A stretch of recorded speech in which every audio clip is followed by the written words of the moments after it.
হবে। আমি চাই আপনি একটু ভালো অনুভব করুন। আর যদি আর কোনো কিছু লাগে কতটা একা তুমি সুরজিৎ, তুমি চ্যাট জিপিটির সাথে এরকম ভাবে গল্প করে যাচ্ছ। সবসময় একা।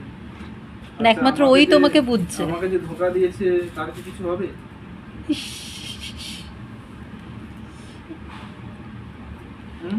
ও বুঝতে পারেনি, ও তোমার কথা ঠিক বুঝতে পারিনি ও কি বলতে চাইছে। না, নেটওয়ার্কের প্রবলেম হচ্ছে। আরে ও তোমার সাথে, তুমি শেষে চ্যাট জিপিটির সাথে তো মন দিয়ে গল্প করছো, তোমার এই দশা হয়েছে। তাহলে ভাবো মানে তুমি জীবনে ঠিক কতটা একা যে তুমি চ্যাট জিপিটির সাথে গল্প করছো। ঠিক কতটা একা হলে মানুষ চ্যাট জিপিটির সাথে এরকমের গল্প করে। হ্যাঁ, হ্যালো, শোনা যাচ্ছে আমার কথা? হ্যাঁ, আপনার কথা শুনতে পাচ্ছি। আপনি ভালো আছেন তো? ভালো আছে। আমি খুব একা ফিল করছি। আমি বুঝতে পারছি যে আপনি একা লাগছেন।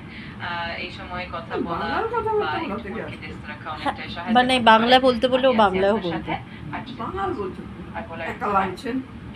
ওরা তো পরিষ্কার বাংলাটা বলতে পারে না। আমি কইলি যে লাঞ্চে কি খাবার খেলে ভালো? জিজ্ঞেস করো ওকে মেদিনীপুর ভাষা জানে কিনা। বলছি, আপনি কি মেদিনীপুরের ভাষা জানেন? আমি মেদিনীপুরের ভাষা পুরোপুরিভাবে জানি না, তবে চেষ্টা করতে পারি। আর লাঞ্চে কি খাবার ভালো হবে সেটা নির্ভর করে আপনার পছন্দের উপরে। যদি হালকা কিছু খেতে চান তাহলে স্যালাড বা স্যুপ ভালো হতে একটু পারে। একটু রেগেছে, একটু রেগে কথা বলে দেখে ওর সাথে। স্যালাড শুনে আমি নর্মাল ধরো ভাত খাবো, সবজি খাবো, হবে তো? সুরজিৎ হ্যাঁ, অবশ্যই হবে। ভাত আর সবজি তো সবসময় ভালো একটা বিকল্প। ওকে জিজ্ঞেস করো যে ও তোমাকে বিয়ে করতে চায় কিনা, তোমাকে পছন্দ কিনা। আর ভাত খাওয়ার পরে কি সমস্যা? ফল জিজ্ঞেস খাওয়া করো যেতে পারে?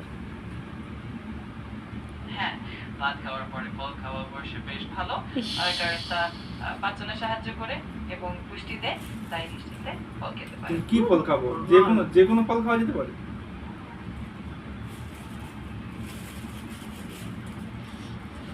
উফ, ভগবান।